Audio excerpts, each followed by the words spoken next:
Ahora hablaremos de la microbiología, ¿verdad? Luego de hablar todo lo relacionado a la biología, ahora vamos a centrarnos a la biología microscópica, ¿verdad? Que se llama microbiología, ¿verdad? Micro, pequeño, biología, estudio, microbiología, estudio de la vida pequeña, por así decirlo, ¿verdad? Entonces, vamos a ver un poco la historia y desarrollo de la microbiología, ¿verdad? Entonces, la microbiología es la ciencia que estudia a los microorganismos, es decir, seres vivos tan pequeños que solo pueden verse con el microscopio, ¿verdad? Todo comenzó en el siglo XVII, cuando Anton van Leeuwenhoek, ¿verdad? Usando un microscopio simple, fue el primero en observar animáculos, ¿verdad? Es decir, que hoy sabemos que eran bacterias y protozoos, ¿verdad? Más tarde, Louis Pasteur demostró que los microorganismos no aparecen por sí solos, ¿verdad? Sino que provienen de otros. También describió que ciertos microbios, ¿verdad?, causaban enfermedades y desarrolló las primeras vacunas, ¿verdad?, como por ejemplo la de la rabia, ¿verdad? Posteriormente, Robert Koch identificó bacterias específicas que causan enfermedades, ¿verdad?, como el cólera y la tuberculosis. Estableció los postulados de Koch, ¿verdad?, que relaciona un microbio con una enfermedad, ¿verdad? Ahora veremos la clasificación general, ¿verdad?, de los microorganismos. Entonces, los microorganismos se agrupan en diferentes categorías, ¿verdad?, según su estructura y características. Bacterias son organismos unicelulares sin núcleo definido, ¿verdad?, como los procariotas, y pueden ser buenas o causar enfermedades, ¿verdad? Los virus no son células, sino que son partículas con ADN o ARN que pueden reproducirse dentro de una célula viva, ¿verdad? Luego tenemos los hongos microscópicos, básicamente tenemos los levaduras y los mohos, ¿verdad? Algunos producen enfermedades o fermentan alimentos. Ahora veremos de los protozoos. ¿Qué son los protozoos? Los protozoos son organismos unicelulares con núcleo, ¿verdad? Y viven en agua o como parásitos. Algunas algas microscópicas, ¿verdad?, eucariotas fotosintéticos, en su mayoría son acuáticos. Tenemos los arqueas, ¿verdad?, que son parecidas a bacterias, pero viven en ambientes externos, ¿verdad?, como volcanes o salares. Ahora veremos la relación, ¿verdad? Ahora veremos la interacción microbio-hospedador, ¿verdad? Entonces, estas relaciones describen cómo se comportan los microbios cuando están dentro o sobre un organismo, ¿verdad? Como por ejemplo el ser humano. Ahí tenemos lo que son el comensalismo y el mutualismo, ¿verdad? ¿Qué es el comensalismo? El comensalismo es el microbio que se beneficia y el huésped no gana ni pierde nada, ¿verdad? Luego tenemos el mutualismo, que básicamente ambos se benefician, ¿verdad? Y posteriormente tenemos el parasitismo, ¿verdad?, que es el microbio que se beneficia, pero el huésped se ve afectado o dañado. Ahora veremos lo que viene siendo la microbiota humana normal y su función fisiológica, ¿verdad? Entonces, la microbiota es el conjunto de microorganismos, ¿verdad?, que viven normalmente en el cuerpo humano, como la piel, la boca, el intestino, etc. No nos causan enfermedades, ¿verdad? Al contrario, sino que más bien nos ayudan. Participan en la digestión, producen vitaminas, entrenan el sistema inmunológico, ¿verdad?, y evitan que otros microbios peligrosos se instalen dentro del cuerpo. Ahora hablaremos de las bacterias. ¿Y qué son las bacterias? Las bacterias son microorganismos unicelulares, ¿verdad?, que pueden tener diferentes formas, ya sea redondas, ¿verdad?, o alargadas. Las redondas se llaman cocos, las alargadas se llaman bacilos, los espirilos tienen forma espiral, ¿verdad? Y las bacterias son procariotas, lo que significa que no tiene un núcleo definido. Ahora veremos la estructura bacteriana, ¿verdad?, que son pared, membranas, cápsulas y esporas, ¿verdad? Que la pared celular prácticamente proporciona forma y protección. En las bacterias gram positivas es más gruesa, ¿verdad?, que la gram negativa. Luego tenemos lo que son las membranas. Las membranas son capas que rodean las células, protegen el contenido interno, ¿verdad?, y permiten el intercambio de sustancias. ¿Qué son las cápsulas? ¿Verdad? Algunas bacterias tienen una capa externa pegajosa, ¿verdad?, que las ayuda a evitar que el sistema inmunológico lo destruya. Luego tenemos lo que son las esporas. ¿Y qué son las esporas? Algunas bacterias, ¿verdad?, pueden formar esporas, estructuras resistentes que permiten sobrevivir en condiciones desfavorables, ¿verdad? Ahora veremos la fisiología de crecimiento y reproducción, el metabolismo básico de las bacterias, ¿verdad? Entonces, ¿qué es el crecimiento? El crecimiento de las bacterias, básicamente las bacterias crecen y se multiplican rápidamente, duplicándose cada cierto tiempo, ¿verdad? Y cada generación. La reproducción básicamente se produce por fisión binaria, donde una célula, ¿verdad?, se divide en dos. El metabolismo básico de las bacterias básicamente son los siguientes. Las bacterias obtienen energía en diferentes formas, ¿verdad?, como la descomposición de alimentos o la luz solar. Ahora veremos la levadura y los mohos, ¿verdad? Entonces, la levadura básicamente son hongos unicelulares que crecen como las redondas o elípticas. Algunas pueden generar infecciones, ¿verdad? Luego tenemos lo que son los mohos. Los mohos básicamente son hongos multicelulares que tienen una estructura ramificada llamada micelio, ¿verdad? Ahora veremos la estructura y reproducción, ¿verdad? Entonces, los hongos pueden reproducirse tanto sexual como asexualmente y a menudo ¿verdad? Se producen como esporas para poder dispersarse. Veremos los parásitos microscópicos, ¿verdad? Entonces, los protozoos son organismos unicelulares, ¿verdad? Que pueden tener formas variables, ¿verdad? Viven en ambientes acuáticos o dentro de otros microorganismos. Muchos protozoos, ¿verdad? Tienen ciclos de vida complejos que incluyen etapas diferentes huéspedes, ¿verdad? Los helmintos básicamente son gusanos que pueden infectar a los humanos. Pueden ser transmitidos a través de alimentos contaminados o contacto con el suelo. Adaptaciones al parasitismo, ¿verdad? Básicamente los parásitos han evolucionado para sobrevivir dentro de sus huéspedes, ¿verdad? Y pueden tener estructuras que les permiten adherirse a los tejidos del huésped o pueden tener mecanismos para evitar que el sistema inmune lo elimine. Hablaremos de los virus, ¿verdad? Entonces hablaremos de la estructura viral y la clasificación, ¿verdad? Entonces, los virus son mucho más pequeños que las bacterias. Están compuestos por material genético, ya sea ADN o ARN, rodeado por una capa de proteínas llamada capsoide, ¿verdad? Algunos virus tienen una envoltura adicional, ¿verdad? Los virus, ¿verdad? Se clasifican según el tipo de material genético, ya sea ADN o ARN, ¿verdad? Y la forma de la cápside. Luego tenemos los ciclos de reproducción, que básicamente son dos, el lítico y el lisogénico, ¿verdad? El ciclo lítico, básicamente, el virus infecta una célula, utiliza sus recursos para reproducir más virus y luego destruye la célula al liberar al nuevo virus. Luego tenemos el ciclo lisogénico, que básicamente el virus se integra al ADN de la célula, ¿verdad? El huésped y puede permanecer inactivo durante un tiempo. Eventualmente, ¿verdad? Puede activar el ciclo lítico.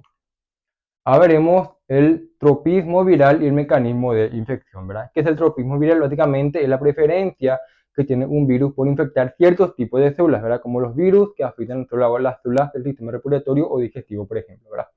Luego tenemos el mecanismo de infección. Básicamente los virus infectan a las células al unirse a receptores específicos en la superficie de las células, ¿verdad? Y luego inyectar su material genético en el interior de las células. Ahora veremos el material genético de bacterias, virus y hongos, ¿verdad? Entonces, ¿qué son las bacterias? Básicamente su material genético, ¿verdad? Está una molécula de ADN circular que flota en el citoplasma, ¿verdad? Algunas bacterias también tienen plásmidos, ¿verdad? Que son pequeños fragmentos extras de ADN que pueden contener genes útiles, ¿verdad? Como resistencia a los antibióticos. Lo último que son los virus, que básicamente pueden tener ADN o ARN, ¿verdad? Pero no ambos, o es uno o es otro. Este material genético puede ser una sola hebra o doble hebra, ¿verdad? Y está dentro de una cápside. Los virus no pueden reproducirse por sí solos, ¿verdad? Sino que necesitan infectar sí o sí una célula. Luego tenemos los hongos, ¿verdad? Básicamente son organismos eucariotas. Así que su ADN está dentro de un núcleo, obviamente, ¿verdad? Y tiene un genoma más complejo como cromosomas lineales, al igual que los humanos. Hablaremos de los mecanismos de transferencia genética en las bacterias, ¿verdad? Entonces, las bacterias pueden intercambiar genes entre ellas, lo que les permite adaptarse rápido. Y hay tres tipos principales, ¿verdad? Que es la conjunción, la transducción y la transformación, ¿verdad? Entonces, ¿qué es que ocurre en la conjugación? Básicamente es como pasar una nota entre amigos, ¿verdad? Una bacteria dona una copia, ¿verdad? De su plásmido a otra bacteria a través de un puente llamado pilisexual, ¿verdad? Luego tenemos la transducción, que básicamente es cuando un virus bacteriófago, ¿verdad? Que es decir, que infecta a las bacterias, transporta ADN de una bacteria a otra, ¿verdad? Es como si el virus, ¿verdad? Fuera un repartidor accidental de los genes. Y luego tenemos la transformación, que básicamente algunas bacterias pueden formar fragmentos de ADN del ambiente o incorporarlo a su propio ADN, ¿verdad? Es como reciclar la información genética.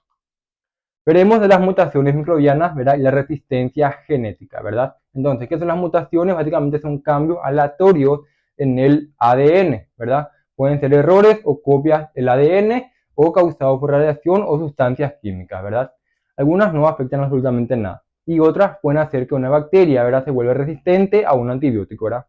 Eso, por ejemplo, genera muchas enfermedades y por ende cuando una persona, ¿verdad? Se automedica, ¿verdad? Justamente pasa eso, ¿verdad? Se vuelven resistentes y por ende se enferman mucho más rápido, ¿verdad? Es mucho más difícil que una persona no se enferme, ¿verdad? Ya que ese virus ya tuvo información de esa persona, ¿verdad? Porque se automedicó sin una receta médica especial, entonces genera enfermedades, ¿verdad? La genética es cuando una mutación, ¿verdad? O la adquisición de un nuevo gen, ¿verdad? Hace que una bacteria sobreviva a un antibiótico, ¿verdad? Y por ende obtiene resistencia. Ahora veremos la variabilidad genética viral, ¿verdad? Entonces, los virus cambian mucho, ¿verdad? Y eso complica las vacunas y tratamientos. Y hay dos formas principales de la variación. Lo primero es la recombinación antigénica, que es lo siguiente. Cuando dos virus diferentes infectan la misma célula, pueden intercambiar partes de su material genético. Y el nuevo virus, ¿verdad? Puede tener mezclas de ambos. Y luego tenemos la deriva antigenética, que básicamente son pequeñas mutaciones acumuladas, ¿verdad? Con el tiempo en los genes del virus, sobre todo en los que codifican proteínas de superficie. Y esto hace que el virus cambie lentamente. Empezaremos con la inmunología, ¿verdad? Que es la inmunidad innata, que son las barreras físicas, las células y los medidores, ¿verdad? Entonces, ¿qué es la inmunidad innata? Básicamente la primera línea de defensa del cuerpo, ¿verdad? Responde rápido, ya sea en minutos u horas, y no distingue entre tipos de microbios, o sea, simplemente es muy general, ¿verdad? Y ahí tenemos las barreras físicas, que básicamente son las murallas del cuerpo, ¿verdad? Por ejemplo, la piel, que impide entre microbios, que impide que entren microbios. Luego tenemos las mucosas, ¿verdad? Que cubren vías respiratorias digestivas. Y luego tenemos los genitounitarias, ¿verdad? Y después tenemos las secreciones, ¿verdad? Como lágrimas, saliva, moco, contienen sustancias antimicrobianas. Luego tenemos las células principales, ¿verdad? Tenemos los macrófagos. Luego tenemos los macrófagos que deroban microbios. Posteriormente tenemos los neutrófilos, que llegan rápido al lugar de infección y también fagocitan. Posteriormente tenemos la célula natural killer, que matan células infectadas por virus. Luego tenemos las células dendríticas, que detectan microbios y presentan su información al sistema adaptativo. Luego tenemos los medidores de la inmunología, que son la citosina y la quimiosina. Que la citosina básicamente son mensajeros químicos que activan otras células inmunes. Y luego tenemos los quimiosinas, que básicamente atraen células al sitio de infección. Posteriormente tenemos el complemento, que básicamente son proteínas, ¿verdad? Que se activan en cascada y ayudan a destruir microbios. Luego tenemos la inmunidad adaptativa, los linfocitos T, B y anticuerpos. Entonces, básicamente esto es la segunda línea de defensa.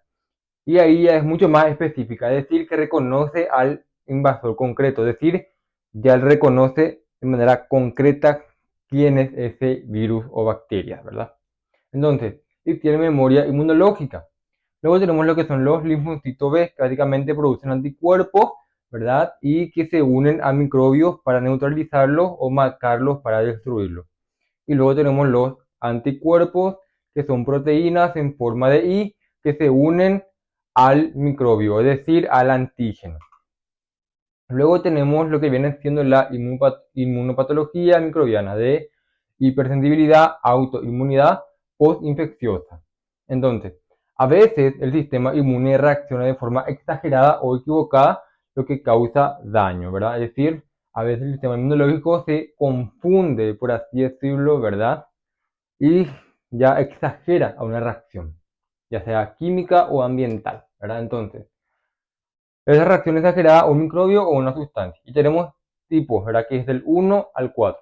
El primero es inmediata, ¿verdad? Puede ser alergia o anafilaxia, ¿verdad? Luego tenemos el tipo 2, que son anticuerpos contra células del propio cuerpo, ¿verdad? Es decir, el sistema inmunológico, ¿verdad? Ataca el propio cuerpo, ¿verdad? Es una enfermedad autoinmune.